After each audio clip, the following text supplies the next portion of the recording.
Fakultas Matematika dan Ilmu Pengetahuan Alam. Pada kesempatan kali ini saya akan membahas materi mengenai Pancasila sebagai paradigma ilmu pengetahuan di Indonesia. Sebelum memasuki inti dari pembahasan yang saya sampaikan, akan saya jelaskan sedikit mengenai paradigma. Apa sih paradigma itu? Dalam KBBI diartikan sebagai daftar semua kata dari sebuah kata yang memperlihatkan konjugasi atau deklinasi kata tersebut atau model dalam teori pengetahuan ataupun kerangka berpikir. Nah, menurut Thomas Kuhn, seorang ilmuwan terkenal mengatakan bahwa ilmu itu selalu dipengaruhi oleh suatu paradigma ataupun cara berpikir yang menjadi dasar dari penelitian ataupun teori ilmiah.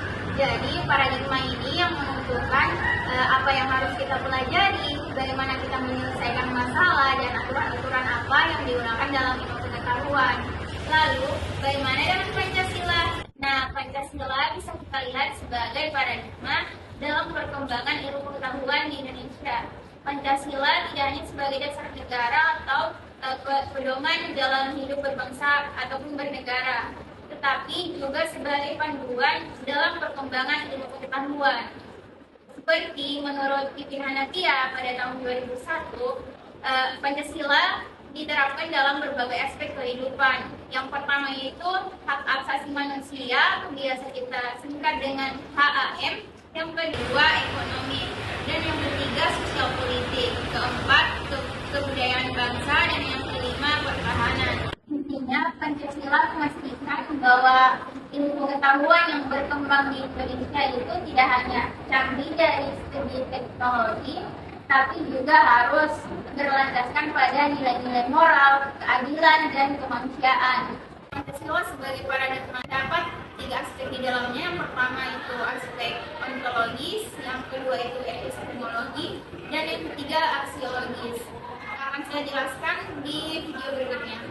Nah, Pancasila sebagai paradigma ilmu pengetahuan itu punya tiga aspek penting yang harus kita pahami. Yang pertama itu aspek ontologis, yang merupakan aktivitas manusia yang terus menggali, mencari tahu suatu kebenaran dan kenyataan, di mana dalam pencariannya ini ada beberapa dimensi yang perlu diperhatikan, yaitu yang pertama dimensi masyarakat, yaitu ilmu pengetahuan terus berkembang dalam suatu komunitas akademik atau suatu komunitas ilmiah, di mana setiap orang bisa saling berbagi dan belajar. Yang selanjutnya dimensi proses, yaitu yang dimaksud dengan dimensi proses itu sendiri seperti adanya penelitian, eksperimen, ataupun observasi dalam menemukan jawaban-jawaban dari pertanyaan ilmiah.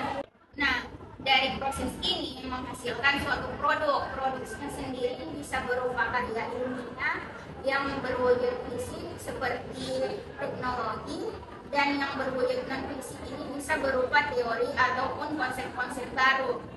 Nah, aspek yang kedua itu yaitu aspek epistemologi. Ini berkaitan dengan metode berpikir, di mana Pancasila mengajarkan kita untuk berpikir berlandaskan pada nilai-nilai luhur seperti kebenaran dan keadilan. Jadi, dalam mengembangkan ilmu harus menggunakan nilai-nilai Pancasila dalam berpikir ataupun bekerja. Yang aspek yang ketiga yaitu aspek aksiologis, di mana ini berkaitan dengan manfaat dan tujuan.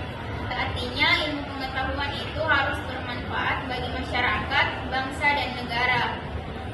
Hasil-hasil pengembangan ilmu ini harus selaras dengan nilai-nilai Pancasila, sehingga tidak hanya berguna secara praktis, melainkan juga dengan tetap mempertahankan nilai-nilai moral dan etik yang kita anut. Jadi intinya itu Pancasila berfungsi sebagai landasan berpikir dalam pengembangan ilmu pengetahuan di Indonesia.